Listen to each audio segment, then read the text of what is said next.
So post pill syndrome దీని గురించి social media అంతా మాట్లాడుతుంది. పోస్ట్ పిల్ సిండ్రోమ్ గురించి అర్థం చేసుకునే ముందు ఈ కాంట్రసెప్టివ్ పిల్ మనకి బాడీలో ఉన్న హార్మోన్స్ అన్నిటినీ సప్రెస్ చేస్తుంది. ఫీడింగ్ ఇస్తున్నప్పటికీ కూడా ఇమీడియట్లీ ఆఫ్టర్ డెలివరీ కూడా కొందరికి రెగ్యులర్ సైకిల్స్ ఉంటాయి. కంటిన్యూస్గా ఫీడ్ చేశారనుకోండి, కంప్లీట్గా ఫీడ్ చేస్తే వాళ్ళకి అసలు పీరియడ్స్ రావు, ఒక 3 to 4 months రావు. ఒక్కసారి 40s వచ్చాయంటే as we are talking about perimenopause, mood swings చాలా ఉంటాయి వాళ్ళకి. ప్రీమెన్స్ట్రల్ సిండ్రోమ్ అన్నది it's I think every husband's nightmare. Hi, this is Dr. Manasa Reddy. Today we are joined by Dr. Ratna, gynecologist, obstetrician and best fertility specialist from Rainbow Hospitals, who has been helping many couples in their journey towards parenthood. Let's welcome her. Warm welcome to the podcast ma'am. Thank you. How are you? Good, thank you. Okay, మీరు చెప్పండి, మీ clinical ప్రాక్టీస్లో you see from teens to 60 years old age వాళ్ళని కూడా చూస్తూ ఉంటారు. So what is that one most common problem hormonal ఇష్యూతో వస్తూ ఉంటారు and that surprises every one? What is that? So the one thing రియల్గా అప్సెట్ చేసేది ఏంటంటే ఇర్రెగ్యులర్ పీరియడ్స్. మామూలుగా క్లాక్ వర్క్ లాగా మంత్లీ కానీ లేకపోతే 30 days 40 daysకి every one is use to getting a cycle. So ఇది కొంచెం అప్సెట్ అయినా, ముందు వచ్చినా లేట్ వచ్చినా, ఎక్కువైనా తక్కువైనా పీరియడ్ ఫ్లో అందరూ చాలా అప్సెట్ అవుతూ ఉంటారు. ఇది ఎందుకు అంటే ఒక బాడీ రిథమ్కి అలవాటు పడిపోయిన వాళ్ళకి సడన్గా సైకిల్ లేట్ వచ్చినా, లేకపోతే ఒక 1 week ముందు వచ్చినా, లేకపోతే వాళ్ళ స్కెడ్యూల్ అప్సెట్ అయ్యి వాళ్ళు ఏదో ట్రిప్కో ఏదన్నా ప్లాన్ చేసుకున్నా, ఏ కారణమైనా చూడండి ఇర్రెగ్యులర్ సైకిల్ ఏ ఏజ్ గ్రూప్లోనైనా అప్సెట్ చేసి వరీ చేస్తుంది. మేమేం చెప్తామంటే వన్స్ ఇన్ 12 months, ఒక ఏడాదిలో once or twice getting a cycle కొంచెం 21 daysకి కానీ 35 to 40 daysకి కానీ అప్పుడప్పుడు ఇలా జరిగితే it is not a cause for worry. మీరు టెన్షన్ పడక్కర్లేదు, డాక్టర్ దగ్గరికి పరిగెత్తక్కర్లేదు. ఒక కొంచెం 10 days 1 week వెయిట్ చేయండి, నెక్స్ట్ మంత్ అది రెగ్యులేట్ అవుతుందో లేదో చూసుకోండి. సో ఇప్పుడు ఏమైంది, availability of doctors, AI tools అన్నీ గూగుల్ చేసుకోవడం, అన్నీ భయపడడం చాలా కామన్ అయింది. సో అలా చేయొద్దు. కొంచెం ఇంట్లో ఉన్న పెద్దవాళ్ళతో మాట్లాడండి, మీ మదర్తో వాళ్ళతో మాట్లాడండి, మీకు తెలుస్తుంది. వన్స్ ఇన్ అ వైల్ ఒక ఇర్రెగ్యులర్ సైకిల్ అనేది భయపడవలసిన కారణం కాదు. అయితే ఒక 14 years ఓల్డ్ అమ్మాయికి ఇర్రెగ్యులర్ పీరియడ్స్ వచ్చాయి అనుకుందాం. So what should a parent immediately do? And there is something called as wait and watch line అని ఒకటి ఉంటుంది. What is it? ఎప్పటివరకు వెయిట్ చేయొచ్చు? రైట్, ఇప్పుడు ఫస్ట్ సైకిల్ అనేది మెనార్షి అంటాము, ప్యూబర్టీ అంటాము. అది వేరీడ్గా 9 నుంచి 14 yearsకి రావచ్చు ఫర్ ద ఫస్ట్ టైం. ఆ సైకిల్ వచ్చాక మీకు దాదాపు ఒక 5 to 6 years దాకా ఇర్రెగ్యులర్ సైకిల్స్ అనేవి కామన్గా ఉండొచ్చు. Okay, so it is common. ఏంటంటే ఇది మన సైకిల్ రెగ్యులేట్ చేసేది బ్రెయిన్లో హైపోథాలమస్ అని ఉంటుంది, దాని కింద పిట్యూటరీ అని ఉంటుంది. ఈ హైపోథాలమస్ పిట్యూటరీ ఓవేరియన్ యాక్సెస్ అంటాము. ఇది మంచిగా మెచ్యూర్ అవ్వి రెగ్యులర్గా సైకిల్స్ రావడానికి అప్పుడప్పుడు 16th year 17th year దాకా పట్టచ్చు. అలా అని ఇర్రెగ్యులర్ సైకిల్ అస్సలు రాకపోయినా లేకపోతే ఎక్కువ ఫ్లో ఉన్నా ఇంట్లో కూర్చోమని చెప్పటం లేదు. ఒక 1 or 2 months, ఒక 14-year-old గర్ల్ కదా మీరు అడిగారు, 14 yearsకి 1 or 2 months చూసి మనము we can consult the doctor. Okay, so what if ఒక 20-year-old women with PCOS but they doesn't want to get pregnant immediately? అట్లాంటి వాళ్ళు ఏం చేయొచ్చు? Because over the counter pills చాలా యూజ్ చేస్తున్నారు and they get very easily. So ఆ over the counter pills వేసుకుంటే ఎట్లాంటి అనర్థాలు జరుగుతున్నాయో యూ నో మోర్. సో ఏం చేయొచ్చు? సో ఇప్పుడు దాని పేరు మారింది కదా, దాని గురించి ఇంకా డీటెయిల్గా మాట్లాడుకుందాం. PMOS అని అంటున్నారు. ఇది ఎక్కువ సెల్ఫ్ డయాగ్నోసిస్ అయిపోయింది. సో మాకు క్లియర్ కట్ క్రైటీరియా ఉన్నాయి. ఎష్రే అని వరల్డ్ బాడీ ఉంది, European society of human reproduction. అది మనకి క్లియర్గా క్రైటీరియా ఇచ్చింది ఎవరికి PMOS ఉంటుంది, ఎవరికి లేదు అని.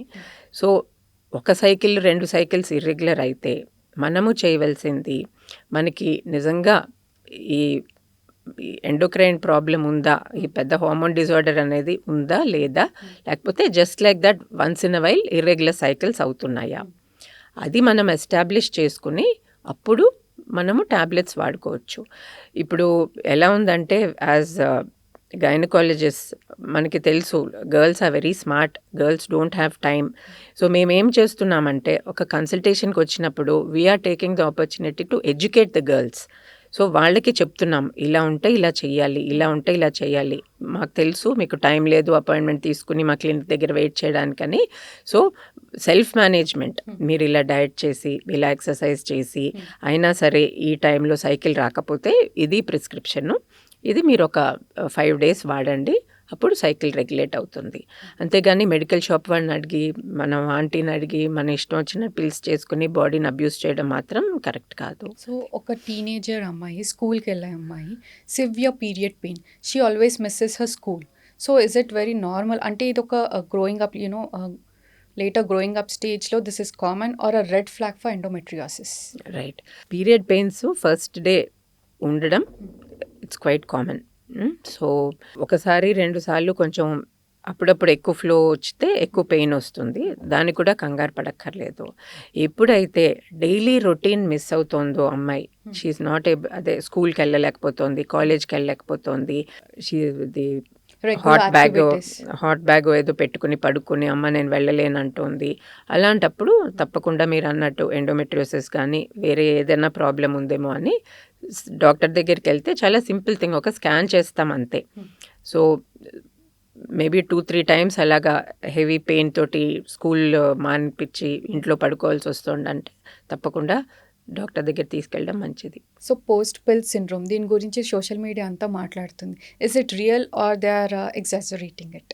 ఈ పోస్ట్ పిల్ సిండ్రోమ్ గురించి అర్థం చేసుకునే ముందు 21 day పిల్స్ ఏం చేస్తాయో మనం తెలుసుకోవాలి.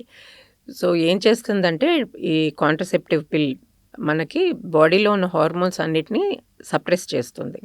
సో బయట నుంచి హార్మోన్ ఇస్తున్నాం కాబట్టి మన స్వతహాగా ఉండే ఎండోజినస్ హార్మోన్ సప్రెస్ అవుతుంది. సో ఒక 3 months 6 months లేదా 1 year మనం పిల్ వాడితే కనుక అది స్టాప్ చేస్తే మన general body rhythm kick in అవ్వడానికి కొంత టైం పడుతుంది. సో అది దేని మీద డిపెండ్ అవుతుంది, మనకి లో డోస్ పిల్స్ ఉంటాయి, హై డోస్ పిల్స్ ఉంటాయి, ఎంతకాలం వాడారు, ఎంత డోస్ పిల్ వాడారు, దాన్ని బట్టి పోస్ట్ పిల్ సిండ్రోమ్ అనేది ఉంటుంది. సో దీని గురించి సోషల్ మీడియా చదివి భయపడని అవసరం లేదు.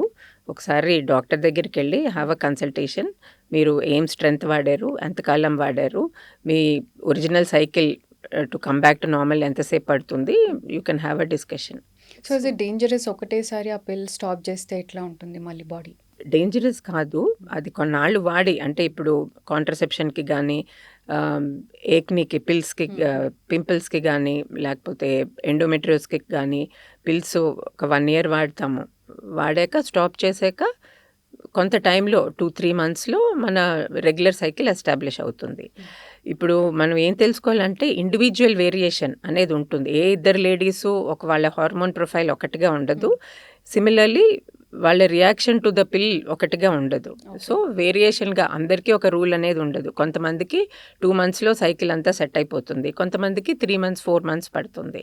సో ఇదంతా ఇండివిజువల్ వేరియేషను. ఎవరో ఏదో దానిని ఒక సిండ్రోమ్ అని పేరు పెట్టారని మనం భయపడాల్సిన అవసరం లేదు. మీ గైనకాలజిస్ట్ దగ్గరికి వెళ్ళి మీ సంగతి ఏంటో, మీరు తీసుకున్న పిల్ సంగతి ఏంటో తెలుసుకుంటే సరిపోతుంది. Okay.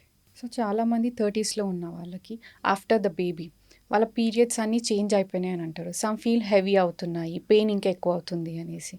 So what about that? దాని గురించి ఏం చెప్తారు? సో ప్రెగ్నెన్సీలో 9 months మనకి సైకిల్స్ ఉండవు. తర్వాత వాళ్ళు ఎన్నాళ్ళు ఫీడ్ చేస్తే అన్నాళ్ళు 6 months ఫీడ్ చేసినా 9 months ఫీడ్ చేసినా ఇర్రెగ్యులారిటీ ఆఫ్ ద సైకిల్ ఉంటుంది. ఇది ఎందుకంటే మనము ఫీడ్ చేస్తున్నంత కాలము ప్రొలాక్టిన్ అన్న హార్మోన్ ఉంటుంది, అది ఈస్ట్రోజన్ ప్రొజెస్ట్రోన్ మన నార్మల్ సైకిల్స్ తెచ్చే హార్మోన్స్ని సప్రెస్ చేస్తుంది. రిటర్న్ టు నార్మల్ సైకిల్స్ దేని బట్టి ఉంటుంది అంటే వాళ్ళు ఎన్నాళ్ళు ఫీడ్ చేశారు, రోజుకి ఎన్నిసార్లు ఫీడ్ చేస్తున్నారు. కంప్లీట్గా ఫీడ్ చేస్తే 6 months 9 months, ఆ 6 months 9 months మనకి పీరియడ్ ఉండదు. సో ఆ తర్వాత ఎప్పటికీ నార్మల్ అవుతుంది అనేది కూడా వేరియబుల్. కొంతమందికి 2-3 monthsలో సైకిల్స్ వచ్చేస్తాయి, అందుకనే మనం వాళ్ళకి కాంట్రసెప్టివ్ అడ్వైస్ కూడా ఇస్తాం, లేకపోతే వెంటనే మళ్ళీ ప్రెగ్నెన్సీ కూడా వస్తుంది. సపోజ్ ఎక్కువ వెయిట్ గెయిన్ అయ్యి ప్రెగ్నెన్సీ ఏదైనా కాంప్లికేషన్స్ అవి వేరే టాబ్లెట్స్ వాడి థైరాయిడ్స్ ఇవి వేరే ప్రాబ్లమ్స్ వల్ల వాళ్ళకి కొంతమందికి సైకిల్ వెంటనే రాదు. సో ఇలాంటి వాళ్ళు తప్పకుండా వెళ్ళి ఒకసారి స్కాన్ తీయించుకోవాలి. ఈ స్కాన్ ఎందుకు ప్రతిసారి స్కాన్ ఎందుకు అంటామంటే యూట్రస్ ఒక లైనింగ్లో ఎండోమెట్రియం అని ఉంటుంది. ఆ ఎండోమెట్రియం థిక్గా ఉందా థిన్గా ఉందా అని చూస్తాము. ఎండోమెట్రియం థిన్గా ఉండి పీరియడ్స్ లేకపోతే అంతేం ప్రాబ్లం కాదు. కానీ ఎండోమెట్రియం థిక్గా ఉండి పీరియడ్స్ రాకపోతే ఏదో ఒకసారి 2 months 3 months తర్వాత హెవీ క్లాత్స్ హెవీ ఫ్లోతో బ్లీడింగ్ అవుతుంది.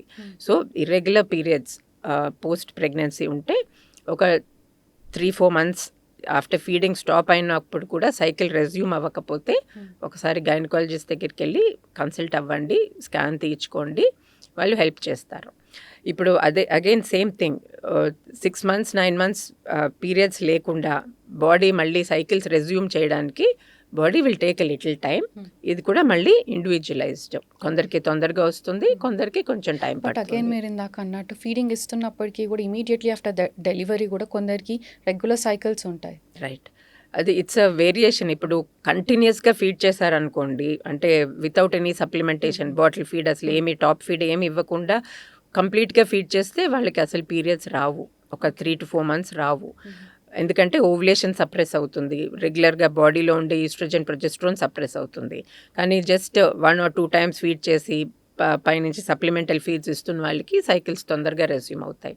ఈ నాలెడ్జ్ ఎందుకు ఇంపార్టెంట్ అంటే సైకిల్స్ రెజ్యూమ్ అయిన వాళ్ళకి కాంట్రసెప్షన్ కావాలి, లేకపోతే అనుకోకుండా ప్రెగ్నెన్సీస్ వచ్చే ఛాన్స్ ఉంటుంది. సో ఈ మధ్య ఫర్టిలిటీ రేట్ అనేది చాలా వరకు తగ్గింది. ఇన్ఫర్టిలిటీ చాలా వరకు తగ్గింది. So is it really important అంటారా 27 to 28 ఆఫ్ ఏజ్ నుంచి మెల్లిగా ఎగ్ క్వాలిటీ క్వాంటిటీ అన్నీ తగ్గుకుంటూ వస్తూ ఉంటాయని అంటున్నారు. So how true is it? 100% true. So both in men and women. Mostly in ladies. Men గురించి తర్వాత మాట్లాడదాము. బట్ లేడీస్తో అయితే కొన్ని కారణాలు తెలుస్తున్నాయి, కానీ కొన్ని కారణాలు తెలియటం లేదు. కానీ ఫర్టిలిటీ అనేది డెఫినెట్గా తగ్గింది. It has become a problem. So దీనిని సోషల్గా చూద్దాము.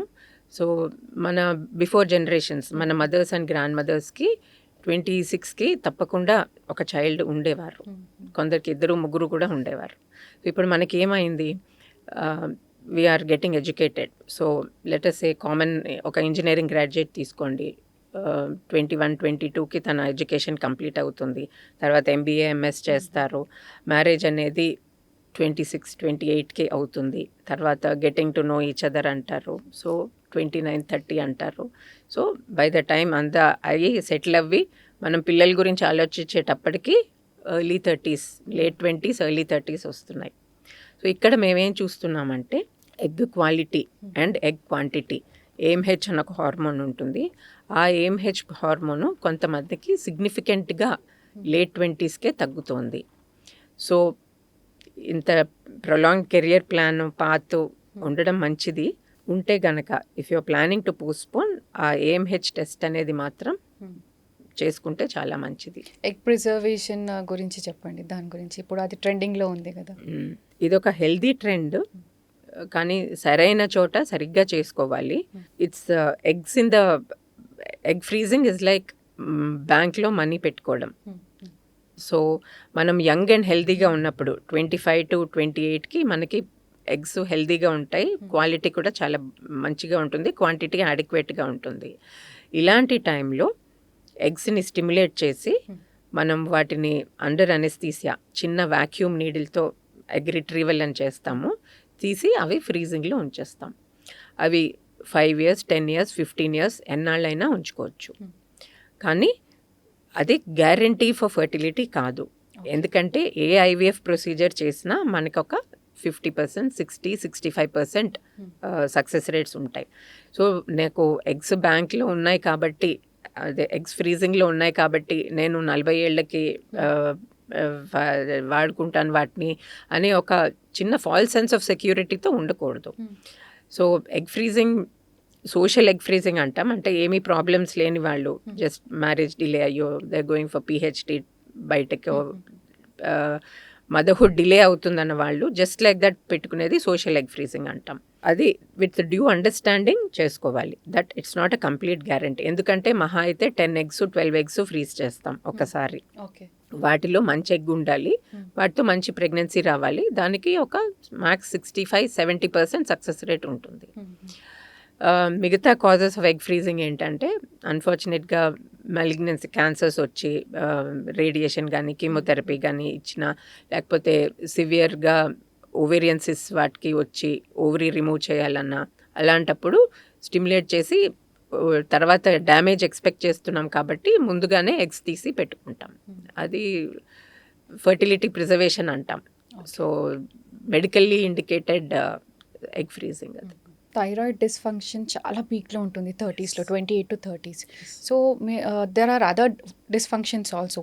అయితే అవి మిమిక్ చేస్తూ ఉంటాయి. హౌ డు డిఫరెన్షియేట్ ఇది థైరాయిడ్ వల్ల వచ్చిన issue and these are gynaecological issues అని? థైరాయిడ్ అగైన్ అది లైఫ్ స్టైల్, స్ట్రెస్, లేకపోతే మనము తినే ఫుడ్లో పెస్టిసైడ్స్, ప్లాస్టిక్స్ ఏమిటో మనకి తెలియదు. అవేర్నెస్ కూడా పెరిగింది. థైరాయిడ్ ఇప్పుడు అన్నిటికన్నా కామన్ ఎండోక్రైన్ ప్రాబ్లం అయిపోయింది. But the good thing about thyroid is దానిని డిటెక్ట్ చేయడం ఈజీ. జస్ట్ TSH టెస్ట్ చేస్తే అబోవ్ 5 ఉంటే మనకి థైరాయిడ్ ఉందని తెలుస్తుంది. అన్నిటికన్నా ఇంకా మోస్ట్ ఇంపార్టెంట్ హ్యాపీ థింగ్ ఏంటంటే అది ఈజీలీ ట్రీటబుల్. ఎవ్రీ మార్నింగ్ ఒక టాబ్లెట్ వేసుకుంటే you are sorted. So thyroid అనేది సిమ్టమ్స్ ఈ వెయిట్ గెయిన్ అవ్వడం, కొంచెం హెయిర్ లాస్ అవ్వడం, కొంచెం ఫేస్ పఫీగా ఉండడం, ఇవన్నీ చాలా కామన్ సిమ్టమ్స్, ఎవరికైనా ఉండొచ్చు. సో మనకు అనుమానం వస్తే వెళ్ళి థైరాయిడ్ టెస్ట్ చేయించుకోవడం mandatory. And it's very simple way. కూర్చొని ఆలోచించి భయపడే కన్నా థైరాయిడ్ టెస్ట్ చేయించుకోవడం మంచిది. సో ఈ ట్రెండ్ ఒకటి ఉంది, థైరాయిడ్ మొదలెడితే లైఫ్ లాంగ్ వేసుకోవాలి, అది వేసుకుంటే ఒక ట్యాబు, నాకేదో హార్మోన్ డిసార్డర్ ఉంది, అది కాదు. ఇప్పుడు మేము ఎలా వ్యూ చేస్తామంటే ఐరన్, హిమోగ్లోబిన్ తక్కువగా ఉంటే ఐరన్ ట్యాబ్లెట్స్ ఇస్తాం. ఇది కూడా అంతే. అది థైరాయిడ్ మీకు తక్కువ బాడీలో తక్కువ ఉంది, సో థైరాయిడ్ వేసుకోండి అంతే. దానిని ఒక పెద్ద డ్రామా చేసి అది ఒక పెద్ద హార్మోన్ డిసార్డర్, నాకేదో అయిపోయింది, నేను లైఫ్ లాంగ్ ఒక ట్యాబ్లెట్ వేసుకోవాలి అని ఊహించుకోకూడదు. దానిని హైప్ చేసుకోకూడదు. Okay, I have it, will take it, that's the end of the story. Be calm about it. అన్నిటికీ కామన్గా కారణం అంటే స్ట్రెస్. సో అది ఇస్ ఇట్ అగైన్ ఎఫెక్టింగ్ మళ్ళీ పీరియడ్స్లో, హెవీ పీరియడ్స్ కానీ డీలేడ్ పీరియడ్స్ కానీ స్ట్రెస్ కూడా ఒక ఫ్యాక్టర్ అంటారా? ఇప్పుడు స్ట్రెస్ లేనిది ఎవరూ లేరు. చిన్న కిండర్గార్టెన్ చైల్డ్ బస్ వెళ్ళిపోతుందని వాళ్ళ అమ్మ వాళ్ళని స్ట్రెస్ చేస్తుంది. పెద్దవాళ్ళు వాళ్ళ పెన్షన్ వచ్చిందో, వాళ్ళు గ్యాస్ వచ్చిందో అని స్ట్రెస్ అవుతుంటారు. అలాగా స్ట్రెస్ అనేది మనం అలవాటు, దాంతో we have to learn to live with stress. అది మనకి ఇప్పుడు జీవితంలో అందరికీ కామన్గా ఉంది. సో మన బాడీని, ఫీమేల్ హార్మోన్స్ని స్ట్రెస్ అఫెక్ట్ చేస్తుందా? Yes, in a big way. ఎందుకంటే ఈ నేను హైపోథాలమిక్ పిట్యూటరీ ఓవేరియన్ యాక్సిస్ అని చెప్పానే, బాడీలో ఒక రిథమ్ ఉంటుంది.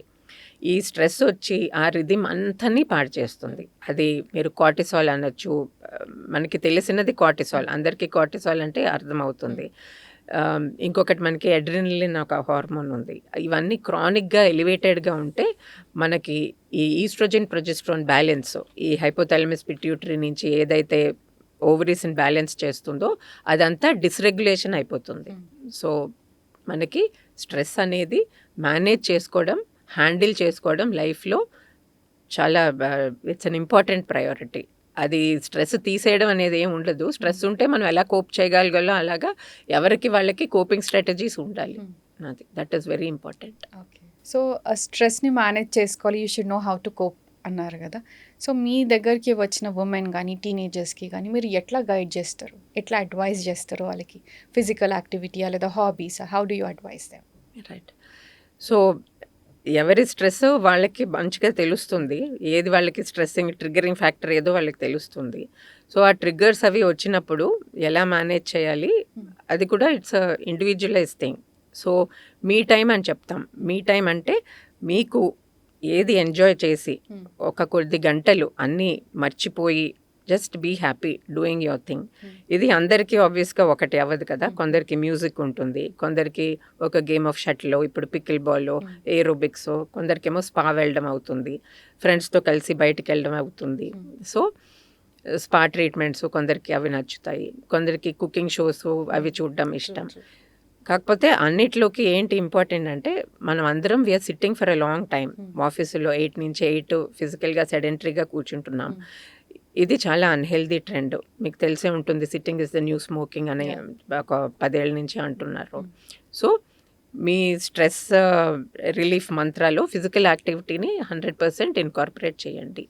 సన్షైన్లోకి వెళ్ళండి, వైటమిన్ డి వస్తుంది, ఫీల్ గుడ్ హార్మోన్స్ యాక్టివేట్ అవుతాయి. Company group activities, group games, అలాగా ఏదో ఒకటి ఫిజికల్గా 15-20 మినిట్స్ జిమ్ చేసేయడం కాదు. బియాండ్ దట్ ఎవ్రీ డే ఒక వాక్ కానీ, ఒక జిమ్ కానీ, వాట్ ఎవర్ సూట్స్ యూ. లేకపోతే ఇంట్లోనూ యూట్యూబ్ వేసుకుని బాలీవుడ్ డాన్సింగ్ కానీ, మీకు ఏది నచ్చితే అది ఫిజికల్గా కొన్నాళ్ళు కొంతసేపు యాక్టివ్గా ఉండాలి. ఆ ఫిట్బిట్ వేసుకుంటారు, ఏదో 8,000 10,000 steps, however you like it. లిఫ్ట్లు అవి వాడద్దు, స్టేర్స్ చేసుకోండి. ప్రతిదానికి కార్లు, 2 వీలర్స్ వద్దు, కొంచెం నడక ప్రాక్టీస్ చేయండి.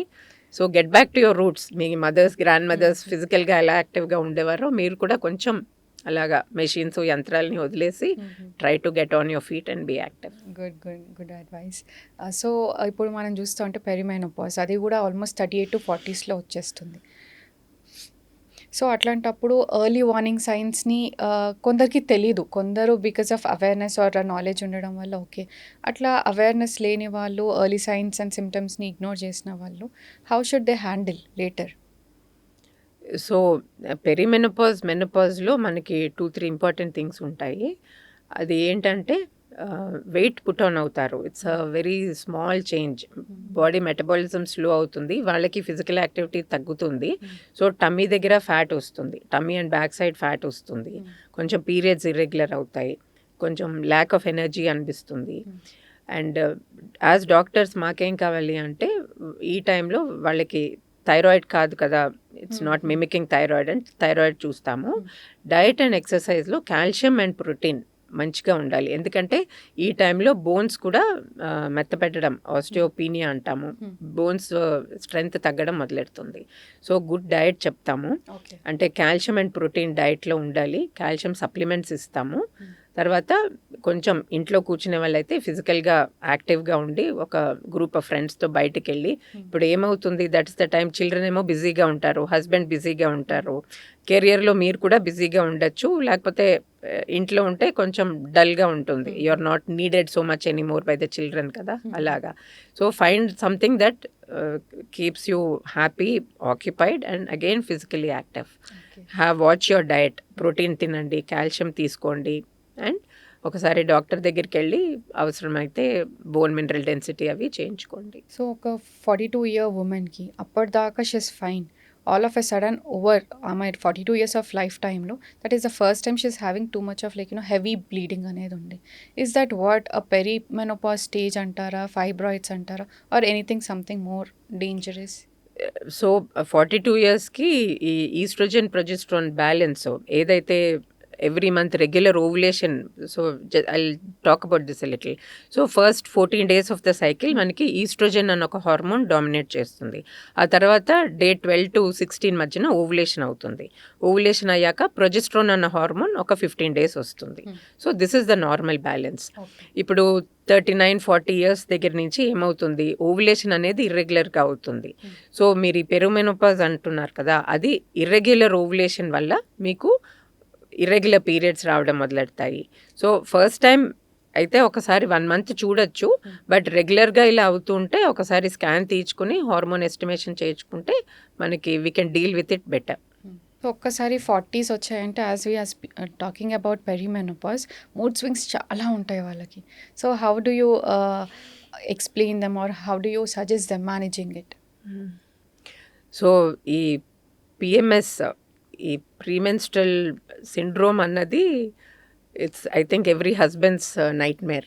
ఓకే, సో అన్ఎక్స్ప్లెయిన్డ్గా అంతవరకు స్వీట్గా, సింపుల్గా, లవింగ్గా ఉన్న లేడీస్ కేవలం రాక్షసుల్లో మారిపోయి అరవడం, తిట్టడం, ప్రతిదానికి ఫీల్ అవ్వడం అది మొదలెడతారు. యాంగ్జైటీ, డిప్రెషన్ కూడా స్టార్ట్ అవుతుంది. Anxiety, anger, depression, totally opposite of what they were previously. So ఇది హిపోక్రటస్ టైం నుంచి the anxious female, the sad female అని రకరకాల పేరులతో దీనికి నేమ్స్ ఇచ్చారు. ఇప్పటికీ ఏంటంటే దీన్ని ఎందుకు ట్రిగ్గర్ అవుతుంది అని పూర్తిగా తెలియదు కానీ మన ఏమనుకుంటారంటే first 14 days oestrogen hormone dominate అవుతుంది first 14 days of the cycle. దీనికి ఒక మెంటల్ టానిక్ ఎఫెక్ట్ ఉంది, అంటే it makes you feel good.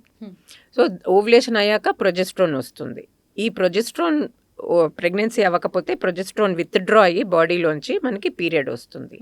So ఈ లేడీస్కి ఈ హార్మోన్ ఫ్లక్చుయేషన్స్కి దే ఆర్ వెరీ సెన్సిటివ్ అనమాట. సో ఎవరైతే ఈ అందరికీ ఉంటుంది హార్మోన్ ఫ్లక్చుయేషన్, కొందరు మాత్రం ఈ హార్మోన్ ఫ్లక్చుయేషన్స్కి సెన్సిటివ్గా ఉంటారు. సో ఆ ప్రొజెస్ట్రాన్ విత్డ్రా అయ్యే టైంలో వీళ్ళకి ఈ కోపము, చిరాకు, యాంగరు, బ్లోటింగ్, డిస్టెన్షన్, స్లీపీనెస్ ఇలాంటి సిమ్టమ్స్ అన్నీ వస్తూ ఉంటాయి అన్నమాట. So that is premenstrual syndrome. So unfortunately దీనికి ఇవ్వవలసిన ఇంపార్టెన్స్ మన సొసైటీలో కానీ మన మెడికల్ ఫీల్డ్లో కానీ లేదు. కానీ చాలామంది చాలా సఫర్ అవుతున్నారు. ఏమంటే వాళ్ళ ఫ్యామిలీ అంతా సఫర్ అవుతుంది. పిల్లల్ని కొట్టేవాళ్ళు, తిట్టేవాళ్ళు, హస్బెండ్తో అనవసరంగా గొడవలు పెట్టుకునేవాళ్ళు, లేకపోతే ఏదో ఇంపార్టెంట్ ప్రజెంటేషన్ ఉంటే కొలీగ్స్తో డిస్టర్బెన్స్ తెచ్చుకునేవాళ్ళు. అలాగా వాళ్ళకి తెలియకుండానే వాళ్ళు ఎందుకో మూడ్ ఆఫ్ అయిపోయి అగ్రెసివ్గానో, డిప్రెస్డ్గానో, లో ఎనర్జీ స్టేట్స్లో ఉంటారు. సో కొంతవరకు తెలుసుకోవడం చాలా చాలా ముఖ్యం. అవేర్నెస్ అనేది పిఎంఎస్ గురించి very very important. Thank you so much for your insights.